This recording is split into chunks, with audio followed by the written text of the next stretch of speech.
USS Massachusetts. For over a century, a decommissioned battleship known as the USS Massachusetts, or BB-2, has rested on the seafloor near the mouth of Pensacola Bay. Managed by the state of Florida, it now functions as an artificial marine reef and scuba diving attraction. It's reportedly considered the oldest battleship still in existence. But the Massachusetts is likely doing more good as a wreck sitting on the bottom of the Atlantic Ocean than it ever did as an actual battleship. Constructed in Philadelphia during the late 19th century, in what's known as the pre-dreadnought era, the USS Massachusetts belonged to the Indiana class of vessels.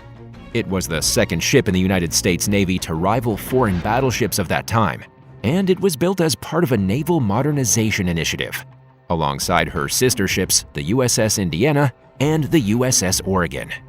Measuring 351 feet in length, the Massachusetts was relatively small for a battleship. However, it compensated for its size with substantial armor and weaponry, generating considerable anticipation upon its unveiling. A crowd of 15,000 gathered to watch as the ship was launched in 1893. The Massachusetts was then commissioned 3 years later in 1896. But what seemed like the start of a promising career on the high seas proved to be more problematic than anything, earning her the nickname of the worst battleship ever built. The early years. During the initial 2 years of its service, the USS Massachusetts primarily operated along the east coast of the United States, with a significant portion of that time spent conducting training maneuvers off the coast of Florida. In late March of 1898, just before the outbreak of the Spanish-American War, the ship was deployed to Hampton Roads, Virginia, where it joined the renowned naval force known as the Flying Squadron. The squadron proceeded to the Caribbean, where it enforced a blockade on Spanish vessels near the southern coast of Cuba, specifically around the city of Santiago. This blockade commenced in early June and lasted approximately 1 month. On the night of July 2nd, the Massachusetts, along with 2 other vessels, departed from the blockade to sail to Guantanamo for refueling. Unfortunately, though, this timing caused the ship to miss the Battle of Santiago de Cuba, in which the Spanish fleet unsuccessfully attempted to break through the blockade. After briefly returning to Santiago, the Massachusetts proceeded to Puerto Rico, where it supported the American occupation of the island for about a month before returning to the United States. Upon arriving at New York Harbor, the ship underwent a brief overhaul. However, during its departure from New York, the Massachusetts struck a sandbar called Diamond Reef, resulting in flooding in multiple forward compartments. Following necessary repairs, the vessel resumed service along the East Coast as part of the North Atlantic Squadron. Ironically, in 1901, the Massachusetts ran aground once again off the coast of Pensacola, Florida, not far from its eventual resting place. And 2 years later, in 1903, a turret explosion occurred during target practice, resulting in the deaths of 9 crew members. This incident marked the first fatalities on a U.S. battleship since the sinking of the USS Maine in 1898. Just a few months later, in August 1903, the Massachusetts ran aground a 3rd time in Frenchman Bay, Maine, sustaining significant damage and requiring extensive repairs. These incidents represent only a fraction of the challenges the ship faced throughout its controversial career. And although some of these events could be attributed to bad luck, the vessel was fundamentally flawed from the start due to design weaknesses, rendering it highly susceptible to problems at sea. A powerful but problematic punch. The USS Massachusetts was protected by armored sides made of solid steel measuring 5 inches thick at the waterline. It was equipped with 4 guns weighing 136,000 pounds each, amounting to a combined total of 544,000 pounds. They were the largest guns ever put to sea at the time, and were capable of shooting projectiles weighing as much as 1,130 pounds at a distance of up to 2 miles. And with all the other guns on the ship factored in, their combined weight exceeded 1,000,000 pounds. However, despite its durability, firepower, and grandeur, the USS Massachusetts suffered from significant design flaws. One of the ship's biggest flaws was its weight, particularly the tendency of the gun turrets to cause severe listing when pointed in the same direction. This issue often resulted in parts of the ship including some of its guns submerging underwater.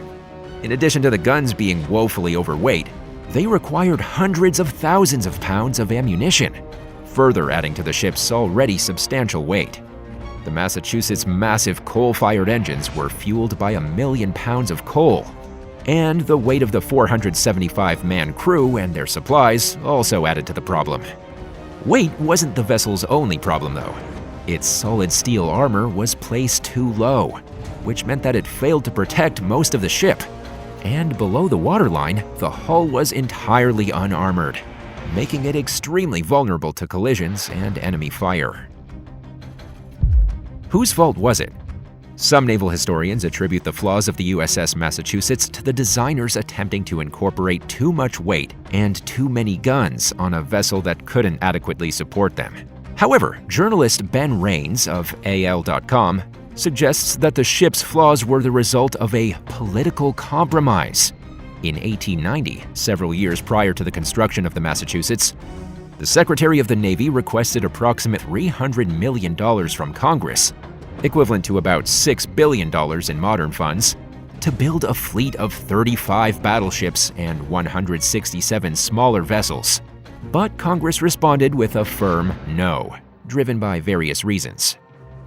While some politicians were alarmed by the high cost, others believed that constructing such a large battleship fleet would convey a message of the United States aspiring to become an imperial world power, rather than focusing on the more honorable goal of defending national interests. At the time, the United States adhered strictly to isolationism, a policy aimed at minimizing involvement in foreign affairs. A year after rejecting the proposal, Congress approved $4 million in funding for 3 ships: the Massachusetts, the Indiana, and the Oregon. In present-day currency, the $12 million price tag would amount to approximately $240 million in funding. Following the principles of isolationism, the ships were intended solely for coastal defense, and therefore they weren't designed as superior seafaring vessels. The plan called for moderate endurance and relatively small displacement. However, as history shows, the Massachusetts and its sister ships turned out to be excessively heavy and self-defeating in their intended purpose. This can be partly attributed to the fact that the trio of ships were primarily designed by military officials rather than engineers or naval architects. Specifically, the Massachusetts was based on a modified design for a short-range battleship formulated by a policy board in 1889. The ship's designers were focused on arming the vessels, but unfortunately failed to consider their seaworthiness. Their priority was to pack a significant punch rather than ensuring realistic design considerations, and these costly oversights became evident as soon as the ships were launched. Just a few years after their launch, the Massachusetts, the Indiana, and the Oregon were already considered obsolete, leading to their early retirement in 1906. If you designed a battleship, what would you call it? Let us know in the comments below. And while you're at it, subscribe. Redeeming qualities and lessons learned. The Massachusetts, Indiana, and Oregon may appear to have been a considerable waste of resources, but these ships did achieve some notable accomplishments during their service. The Massachusetts earned recognition for its role in the U.S. victory during the Spanish-American War. Although it missed the decisive Battle of Santiago de Cuba, its contribution to the blockade was regarded as valuable to the American war effort. Despite being overshadowed, the Massachusetts failures taught the Navy important lessons, including the significance of counterweights in the construction of ships with large guns. After the vessels were initially retired in 1906, the military took the necessary steps to improve their performance by adding appropriate counterweights. And as a result, the vessels were utilized for training new recruits, even during World War I. The Massachusetts underwent extensive repairs and was recommissioned in 1910, shortly after the Secretary of the Navy declared the ship and its sister vessels as worthless and obsolete. It was decommissioned again in 1914, but re-entered service for a final time in mid-1917, a few months after the United States entered the war.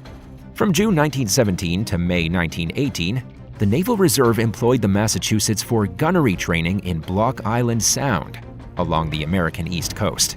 The ship then moved to Chesapeake Bay, where it served as a heavy gun target for practice until the end of the war. after which it returned to Philadelphia. On March 31, 1919, the ship was decommissioned for the last time, and it was redesignated as Coastal Battleship No. 2. This was done to allow the name Massachusetts to be used for the newer South Dakota-class dreadnought battleship designated BB-54. In November 1920, BB-2 was struck from the Naval Register and given to the U.S. Department of War for target practice with experimental artillery. Then, on January 6, 1921, the former Massachusetts was intentionally scuttled at its final resting place near Pensacola. It was sunk through the use of railway artillery and the coastal batteries at nearby Fort Pickens. In early 1925, the War Department officially returned the wreck to the U.S. Navy. And while offers were made to purchase the wreck for scrap, none met the desired bid, leaving the damaged ship with an uncertain fate. Eventually, though, the Supreme Court of Florida declared the Massachusetts wreck as state property, and in June 1993, a century after its ill-fated launch, the wreck site became Florida's fourth underwater archaeological preserve. Then, in 2001, the site was added to the National Register of Historic Places. Today, the wreck serves as an artificial marine reef and a popular diving destination, demonstrating that even flawed military creations can find new purpose. Resting in just 30 feet of water, the scuttled ship sometimes protrudes above the surface, allowing visitors to catch a glimpse of the historic vessel. The Indiana and Oregon. Similar to the Massachusetts, the USS Indiana also participated in the blockade of Cuba during the Spanish-American War. It underwent multiple cycles of decommissioning and recommissioning, being decommissioned in 1906, recommissioned in 1910, decommissioned again in 1914, and recommissioned for a second time in 1917. It was then finally decommissioned for the last time after World War I. Following its permanent retirement in 1919, the Indiana, also known as BB-1, was renamed Coastal Battleship No. 1 to allow for the reuse of the name Indiana for a newer naval vessel.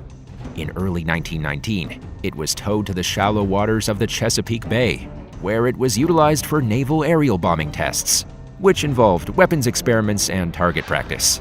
And as anticipated, the Indiana sank during these tests and remained at the wreck site for the following 5 years until it was sold for scrap in early 1924. The USS Oregon, designated BB-3, also served in the Spanish-American War. After the conflict, it was deployed to the Philippines and joined the Navy's Asiatic Squadron, participating in the Philippine-American War. During this period, it contributed to the blockade of Manila and Lingayen Gulf, as well as supporting the capture of the city of Vigan. The Oregon was decommissioned in 1906, but returned to service a few years before World War I. After a brief period in the reserve fleet, it was fully reinstated in 1917. Although it didn't engage in actual combat, the ship played a significant role during the war as an escort for troop transport vessels. It was officially struck from the Naval Register in 1942, following an unsuccessful preservation campaign, and eventually it was sold for scrap. However, it was reclaimed by the military in 1943 and was stationed in Guam, where it served as an ammunition storage facility for several years after the war. But then, in 1948, the Oregon disappeared during a typhoon. It was eventually found, though, drifting 580 miles southeast of Guam. It was towed back to the island and remained there until 1956, when it was purchased for its parts. But the ship changed hands multiple times before being sold to a Japanese company. It was then towed to Japan, where it was dismantled with only a few pieces of it saved. At the moment, the Oregon's mast can be seen at the Tom McCall Waterfront Park in Portland, while its wheel is in the possession of the Oregon Historical Society. It's crazy how much time and money can be poured into a single project. But do you think it was worth it for the US to construct the US Massachusetts, even with all of its flaws? Let us know what you think in the comments. And if you like this video, be sure to give it a thumbs up and subscribe to the channel. Thanks for watching, and we'll see you in the next one. Bye.